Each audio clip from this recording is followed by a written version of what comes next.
안녕하세요. 해설가입니다. 제가 이틀 동안 좀 몸이 좋지 않아서 본의 아니게 영상을 좀 쉬었습니다. 이제 좀 괜찮아졌고요. 오늘 시장 전략, 시황 방송 시작하도록 하겠습니다. 오늘 마감 지수 먼저 살펴보고 할게요. 코스피 시장이 1.28% 하락을 했고 코스닥이 0.49% 하락을 하면서 좀 마감을 해주는 모습인데 그나마 우리 시장이 좀 잘 버텼다 이렇게 좀 생각을 하고 있습니다. 중국이나 뭐 일본, 홍콩 이런 아시아 시장보다 상대적으로 좀 강한 모습이었고 이 중심에는 역시 개인의 큰 매수가 있었다고 좀 생각을 합니다. 오늘 코스피 시장에서 개인이 2조 1,900억 정도 좀 매수를 했죠. 그러면서 시장을 좀 방어를 해주는 모습이고 최근에 시장이 변동성이 엄청나게 심합니다. 지금 주식시장이 거의 코인 움직이듯이 움직이고 있죠. 조만간에 시장에 방향이 좀 나올 거라고 좀 보고 있습니다. 최근 시장 자체가 오를 때 매수를 하면은 좀 물리고 많이 빠질 때 매수를 하면 또 반등이 나오고 그런 형태가 계속적으로 좀 진행이 되고 있죠. 시장을 보시면은 이때 장대 음봉이 나오고 장대 양봉이 나오고 여기서 또 장대 양봉이 나오고 장대 음봉이 나오고 여기서도 그러죠. 장대 음봉, 장대 양봉. 그리고 최근에는 계속 이렇게 바뀌면서 시장이 좀 움직이고 있습니다. 정말 변동성이 엄청나죠. 그만큼 좀 틀을 꽉 잡고 가셔야 된다고 좀 생각을 하고 있습니다. 오늘 먼저 말씀드릴 부분은 나스닥이 새벽에 좀 큰 폭으로 하락을 했어요. 그래서 외국 시장의 움직임이 다 제각각으로 움직이고 있습니다. 다우, 나스닥, 독일, 중국 함께 볼 텐데요. 지금 나스닥이 기술주 중심이 많죠. 이 기술주 중심의 나스닥은 큰 폭으로 좀 하락을 하는 모습이고 다우와 독일은 좀 견조해요. 그리고 또 중국은 또 따로 움직이고 있고요. 이제는 좀 동조화가 전체적으로 되는 게 아니고 업종별로 좀 나눠지면서 시장이 움직이는 그런 모습이 좀 나오고 있어요. 기술주들은 약세를 보이는 반면 전통주, 뭐 에너지 기업이나 철강, 다우 쪽에 있죠. 이런 쪽은 좀 강세를 보여주는 그런 모습이 좀 나오고 있고 이 전에도 이걸 좀 짚어드렸어요. 뭐 금리 부분도 있는데 뭐 많이 오른 탓도 있고 그리고 다우와 나스닥이 가장 차별을 보이는 이유가 트럼프 행정부와 바이든 행정부의 정책 부분에서 좀 영향을 미친다 이렇게 좀 말씀을 드렸습니다. 그에 맞춰서 지금 우리 시장에도 반영을 받아서 뭐 유통주 이런 게 최근에 강세를 보이고 있죠. 오늘은 이제 카지노 쪽 강세를 보이고 좀 내수주가 강한 그런 흐름이 좀 나오고 있습니다. 이 부분은 좀 잘 체크를 해서 가셔야 될 것 같아요. 이런 유통이나 이런 쪽은 좀 매수가 들어오는 모습의 시장이 나오고 있거든요. 시장 한번 살펴보겠습니다. 먼저 나스닥을 보면 나스닥은 하락을 한 뒤에 반등이 나오고 재차 지금 빠지려는 그런 모습이 나오고 있습니다. 굉장히 지금 위태위태한 상황이죠. 여기가 얼마나 중요하냐 하면은 추세가 이렇게 한번 갔었다가 지지를 해주고 가다가 이탈을 한 거죠. 그래서 추세가 밑으로 이탈했었던 이쪽으로 이렇게 가는 거거든요. 그래서 여기서 지금 지지를 받고 반등을 했다가 다시 재차 밀리는 흐름이 좀 나오고 있는 거거든요, 여기서. 그래서 나스닥이 여기서 돌리지 못하면은 추가적으로 하락이 열려 있는 거거든요. 굉장히 지금 나스닥은 위험한 위치에 있다. 이렇게 좀 말씀을 드리도록 하겠습니다. 그리고 이렇게 상단 추세는 가는 거죠. 그러면서 상승 쐐기형의 모습을 좀 만들어주는 나스닥의 모습입니다. 이게 왜 금리에 대한 부분을 자꾸 건드냐면은 기술주, 성장주잖아요. 오래된 역사가 갖춰지지 않은 회사들. 금리가 올라가게 되면은 그 부담감이, 이자에 대한 부담감이죠. 그게 작용할 수가 있다. 이렇게 좀 나오는 거거든요. 그 부분도 어느 정도 있지만, 역시 가장 큰 거는 많이 올랐죠. 다우보다도. 뭐 독일 지수, 뭐 중국 지수, 이런 것보다 지금 나스닥이 굉장히 많이 오른 상태거든요. 다우지수는 이제 막 전고점을 넘어가서 이런 위치에서 움직이고 있는 건데 나스닥은 굉장히 큰 랠리가 나왔었죠. 아무래도 좀 많이 오른 거에 대한 좀 부담감이 많이 좀 작용을 하는 것 같습니다. 그럼 다우지수 한번 볼게요. 이 지수는 이제 다우 지수예요. 이때가 이제 지난 고점이었죠. 여기를 넘어가서 별로 오름폭이 없죠. 상대적으로 나스닥보다 많이 오른 쪽이 없다. 전통주 중심의 종목들은. 그래서 이쪽에 지금 조명을 받고 있는 거죠. 정책과 이런 게 같이 맞물리면서. 그러면서 역시 다우 지수를 보시면은 나스닥은 2% 넘게 빠졌는데 다우는 그나마 좀 버텨주는 그런 흐름이 좀 나온 거고요. 독일 보시면은 독일은 어저께 전고점을 막 넘어가는 그런 흐름이 나왔어요. 역시 나스닥과 다른 움직임이죠. 다음 중국. 중국도 최근에 변동성이 굉장히 심합니다. 오늘부터 양해가 열렸죠. 양해가 열리면서 경기 부양책이나 이런 부분에 대해서 어떻게 나오는지 중국 증시도 굉장히 중요하다고 좀 생각을 합니다. 어제도 이제 장중에 중국 증시 영향을 받아서 우리가 좀 상승을 했죠. 그 전날에는 화요일이죠. 화요일은 이제 중국, 홍콩이 약하면서 우리가 강하게 더 뻗지 못하는 그런 흐름이 나온 것이고요. 그래서 지금 시장이 아침에는 미국장 영향을 많이 받다가 장중에 이제 10시 반에 중국 시장이 이제 개장을 하면은 거기에 대해서 또 움직임이 막 나오는 그런 흐름이 계속적으로 진행이 되고 있습니다. 그래서 지금 이 해외 지수를 보여드리고 여기에 대한 내용을 왜 보여드렸냐 하면은 지금 기술주보다 전통주 쪽이 좀 강한 흐름이 좀 나오고 있고 이 부분을 간과해서는 안 되고 이런 종목들도 우리가 포트에 가지고 가야 된다. 이전에 말씀을 드렸죠. 이 부분 다시 한번 좀 말씀을 드리도록 하겠습니다. 다음으로 이제 3번 내일 새벽 2시에요. 이제 오는 새벽인데 파월의 연설이 있습니다.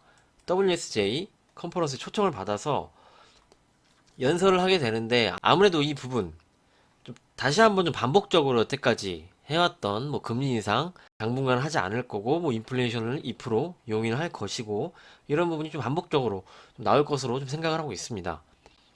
어저께 잠깐 OT에 대한 내용이 나왔었죠.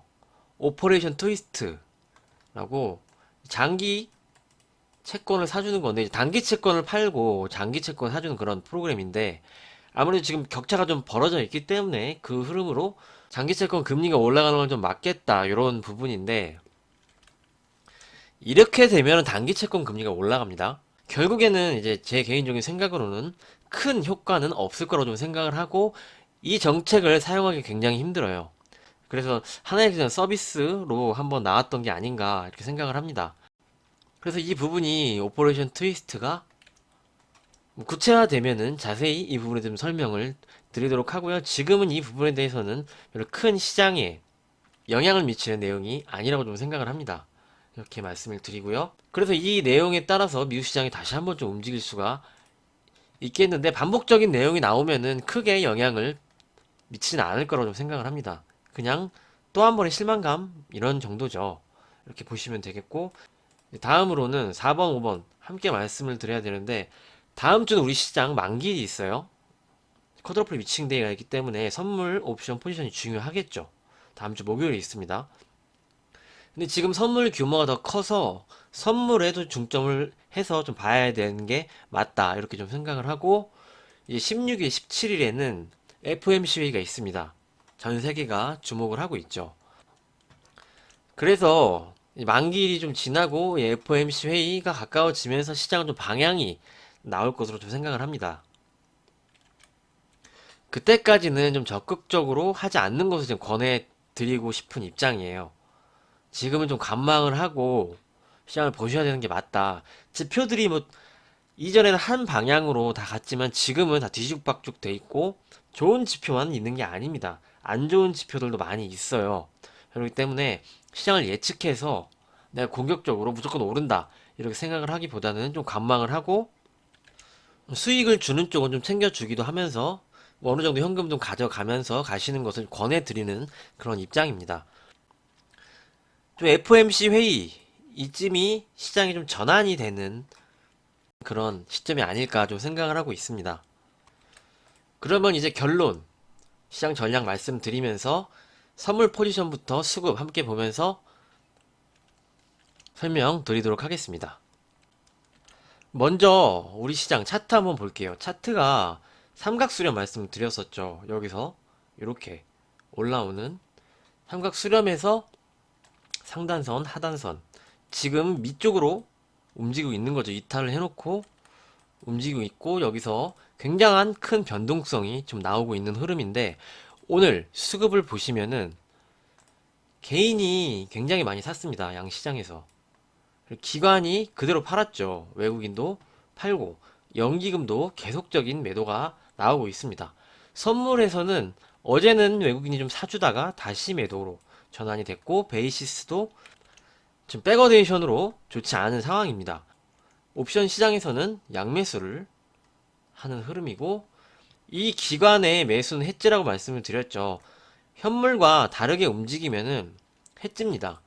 주식을 팔고 혹시 모를 상승에 대비하는 콜옵션을 매수를 하는 그런 행동이죠. 일별 수급으로 보시면은 굉장히 많이 팔았어요. 굉장히 외국인 기관이 파는데 지금 금융투자 쪽은 역시 믿을 수가 없죠. 사면은 그 물량을 그대로 갖다가 팔고 그런 흐름이 나오고 있어요. 연기금은 지속적인 매도, 외국인도 사면은 팔고, 사면은 팔고, 사면은 팔고, 이런 흐름이 나오고 있습니다. 아직 우리 시장이 적극적으로 좀 들어오지 않는다 이거죠. 그러면서 역시 매수 주체는 개인 투자자들이 가고 있는 것입니다. 1월부터 한번 보시면은 1월부터 보시면은 개인 투자자들이 30조, 31조를 샀고 외국인이 8조를 사고 기관이 23조가량 매도를 하는 그런 모습이고요. 환율, 다음으로 환율을 보시면은 전고점에서 지금 붙어 있죠.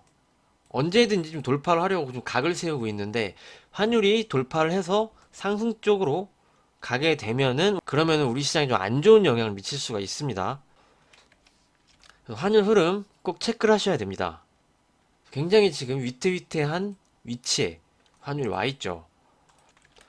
그 다음에 이제 선물 보시면은 어제는 좀 줄었어요. 5천억 정도, 5천억 정도 샀다가 다시 매도를 해주면서 지금 누적이 4조 3천억인데 여기서 좀 보셔야 될 부분이 매도를 잡았던 개인 투자자들이 지금 상방 쪽으로 변했습니다. 소폭이지만 변하는 흐름이 나왔고 외국인 선물이 인계치가 5조 정도라고 좀 말씀을 드렸어요. 그 부분에서 지금 왔다 갔다 하는 모습이고 아무래도 지금 선물을 만기일이 다음 주인데 4조 이상 매도로 지금 잡아놓은 거는 시장에 좋은 흐름이 아니에요.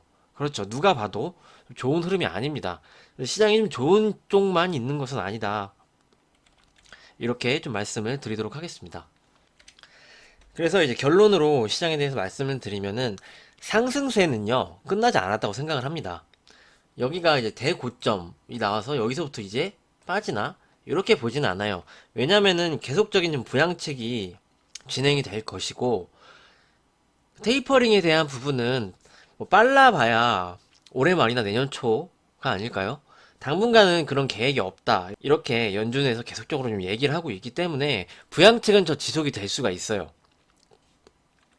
지금 당장 상원에서 1조 9천억 달러 걸려 있죠. 그런 부분도 좀 있고 여기서 뭐 통과가 안 되더라도 다시 한번 해서 또 통과가 시킬 것으로 좀 이렇게 보여집니다. 그래서 시장에 대한 유동성 공급은 계속적으로 좀 진행이 되면서 장기적으로 시장이 끝났다.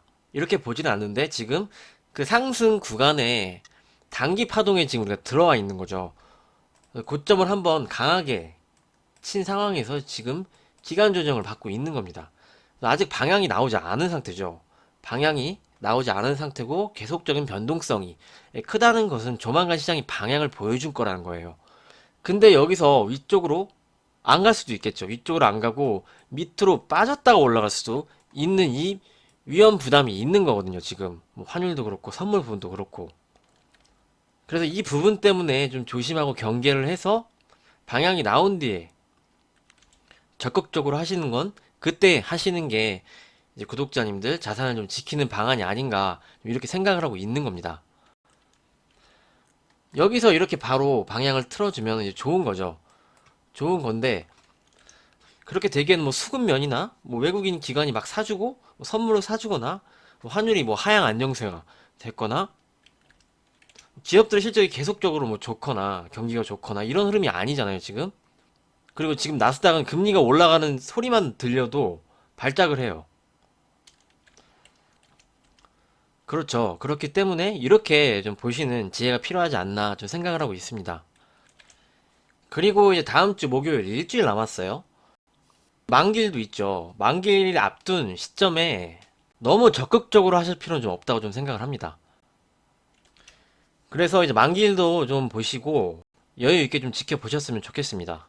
그리고 이제 인플레이션 부분이 앞으로는 계속 건들 거예요. 시장을 건들 것이기 때문에 이게 지금 먼저 나와서 계속 발작이 일어나는 건데 이게 계속적으로 내용이 나오다 보면 시장은 또 여기에 대한 면역이 생기거든요. 투자자들이 이제 놀라지 않는 거죠. 지금 초기이기 때문에 계속 시장이 이렇게 흔들리는 겁니다. 그래서 인플레이션은 계속적으로 좀 나올 거예요. 그렇기 때문에 이제 소비재 종목과 업종도 좀 관심을 갖고 보시면서 가시는 것을 권해드리도록 하겠습니다. 큰 그림, 장기와 단기, 중기 이렇게 좀 나눠서 보시면 될 것 같아요. 오늘 말씀드린 내용 잘 참고해 주시면 감사하겠습니다. 오늘도 수고 많으셨습니다. 감사합니다.